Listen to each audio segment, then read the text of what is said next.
선풍기 틀고 자면 죽는다, 비행기 탈 땐 신발 벗고 타야 된다, 뭐 대부분 웃어 넘기지만 그래도 믿는 사람이 간혹 종종 있는 전형적인 가짜 정보들입니다.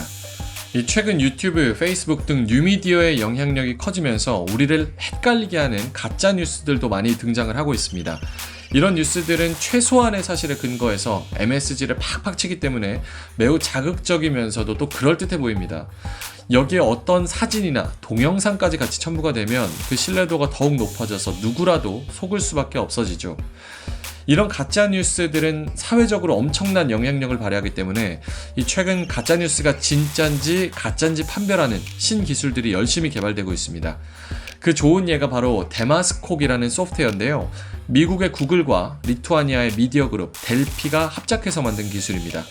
참고로 데마스콕은 영어 디벙크의 리투아니아 말인데, 디벙크는 틀렸음을 가려내다 라는 뜻입니다. 어쨌든 데마스콕은 인터넷에 퍼져있는 정보 중에 잘못된 정보일 가능성을 평가하는 그런 역할을 합니다. 그리고 이 기사가 어디서부터 퍼졌는지 그 원천을 찾아내기도 하죠.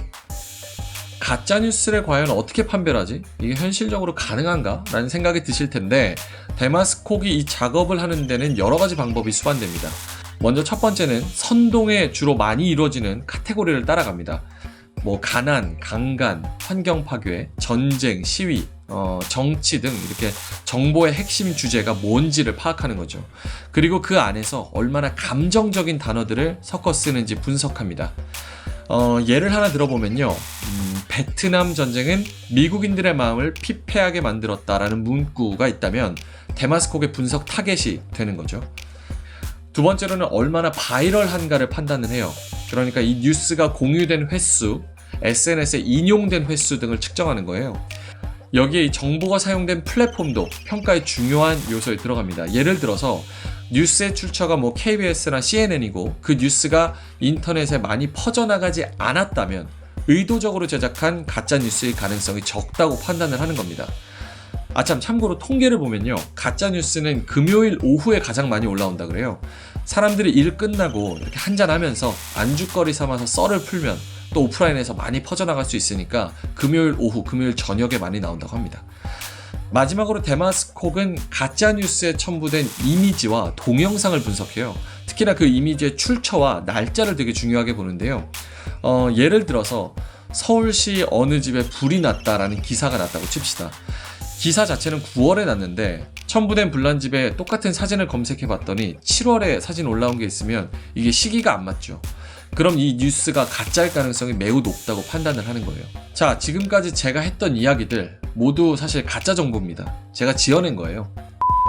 농담이고요. 이렇게 고도의 정보만 있으면 선동하기 쉬운 세상이라는 걸 강조드리고 싶었습니다. 그렇기 때문에 가짜 뉴스를 판별하는 구글의 데마스콕 같은 기술이 중요하고요. 사실 이 데마스콕이라는 소프트웨어는 1년 전부터 델피 미디어 그룹의 기자들이 이미 사용을 하고 있습니다. 그리고 점점 더 성능이 향상되고 있고 꽤 좋다는 평가도 나오고 있어요. 통계적으로 봤을 때 데마스콕이 실제로 발견하는 결과 중에 절반가량이 진짜 가짜뉴스고 진짜 잘못된 정보라고 합니다. 이 정도면 꽤 정확도가 높은 편이죠. 몇십 년 전만 해도 정보가 없어서 문제였는데 이제는 정보가 넘쳐나서 문제입니다.